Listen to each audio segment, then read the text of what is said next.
2026 में पंचायत के चुनाव होने हैं।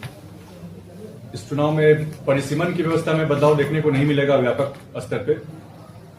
कुछ जगहों पे जहां कुछ वार्ड नगर निकाय के क्षेत्रों में चले गए हैं, वहां पे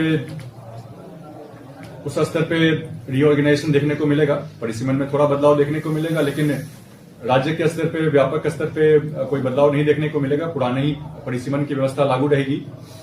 चूंकि 2021 में जनगणना नहीं हो पाया था कोरोना के कारण, तो नया डेटा उपलब्ध नहीं होने के कारण फिर से परिसीमन में बदलाव नहीं देखने को मिलेगा। लेकिन चूंकि 10 वर्ष पूरे हो रहे हैं आरक्षण के रोस्टर को लागू हुए हुए, उसमें बदलाव देखने को मिलेगा। साथ ही साथ इस चुनाव में कई नई टेक्नोलॉजी का भी इस्तेमाल किया जाएगा। 6 पदों पे चुनाव होने हैं, तो 6 पदों के लिए एक साथ 6 बैलेट यूनिट लगे रहेंगे। एक कंट्रोल यूनिट रहेगा, लोगों को वोट डालने में काफी सहूलियत रहेगी। तो इसके ये जो मल्टी पोस्ट ईवीएम की एक टेक्नोलॉजी हो गई, साथ ही साथ चुनाव में बोगस वोटिंग नहीं हो, इसको काउंटर करने के लिए फेशियल रिकॉग्निशन टेक्नोलॉजी का इस्तेमाल होगा।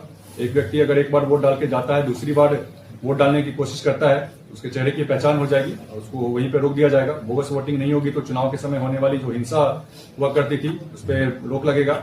साथ ही साथ मतगणना के समय पे किसी प्रकार की धांधली की बात नहीं हो। इसको काउंटर करने के लिए ऑप्टिकल कैरेक्टर रिकॉग्निशन की टेक्नोलॉजी का इस्तेमाल होगा।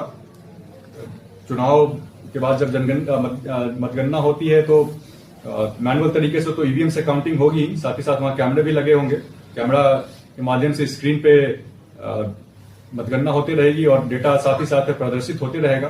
तो आप मैनुअल तरीके से और मशीन कैमरा के माध्यम से दोनों का मिलान होते रहेगा, तो धांधली की संभावना पूरी तरीके से खत्म होगी। धांधली नहीं हो की संभावना नहीं रहेगी तो फिर चुनाव के बाद होने वाले जो केस होते थे कोर्ट में हजारों की संख्या में, उस पर भी रोक लगेगा।